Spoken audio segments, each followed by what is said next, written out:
Okay, welcome back to the second part of the basic date and time tutorial. Now what I'm going to be doing now is, like I said, in the third point I'm going to be creating a countdown script. This is basically going to take into account a specific time and the current time, and we're going to use an if statement to check whether the time specified has been reached or not. So I'm going to scrap all this and I'm going to start again. Now I'm going to create my variable called current time, and this is going to be equal to how we've used before, the same structure. So for example, the most basic structure, HIS, which is easy to remember, it's his. And I'm going to create a goal time, and this is going to be equal to some plain text time, making sure it's in this structure. So for example, the time at the moment is 16:39, so that's 4:39. If I was to example say 42, and I'm going to create 0 there for just I want it on this specific minute. So we're basically saying that's the same structure as that. What I'm going to actually do is echo these both out. So I'm going to say here echo current time, and that is going to be current time, and I'll break that and say, let's just break this down so it's more readable. Goal time, and that is going to be equal to goal time, and I'm going to put a paragraph break there. Okay, so if we refresh this, we can see that current time, date,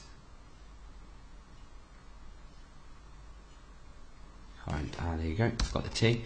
Okay, so the current time is 4:41 and the goal time is 4:42. So we can see that the seconds here are going up as I refresh the page. Clicking on the refresh will add the seconds up. Okay, so what I'm going to do is actually increase this to 45 because I'm going to be there for not quickly. Okay, so underneath here what we want to do is we want an if statement.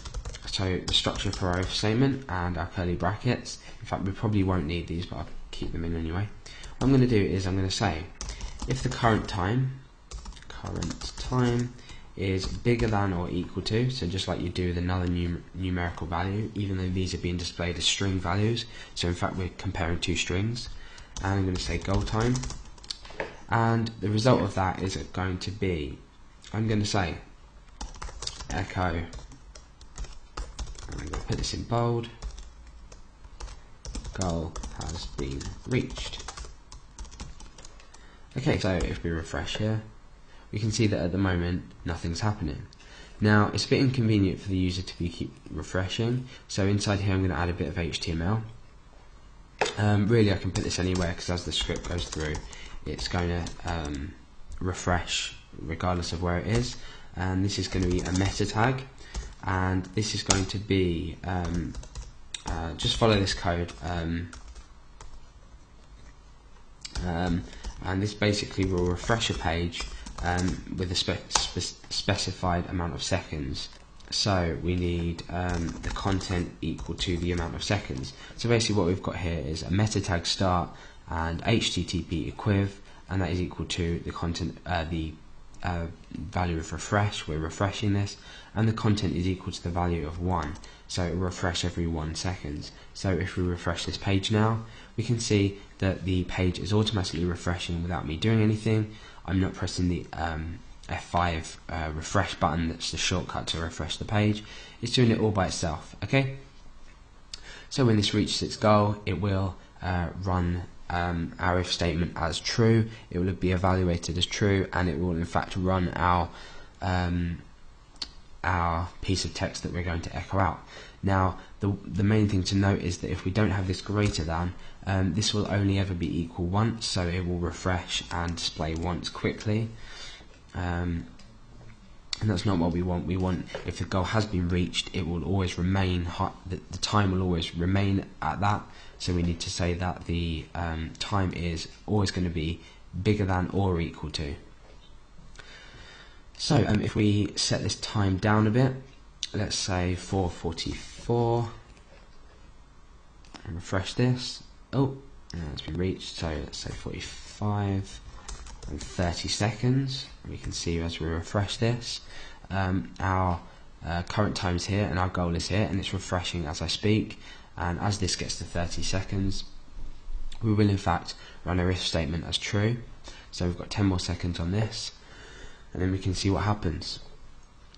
Okay, it's a pain waiting for it, but 45:30. So let's say 44:50. There you go.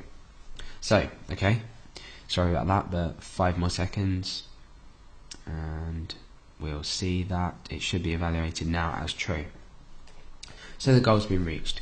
So we've evaluated the time as the structure that we've created it under our date function, and it has in fact evaluated, and we've echoed out what we wanted, and we're using this piece of HTML code to refresh our page every 1 second.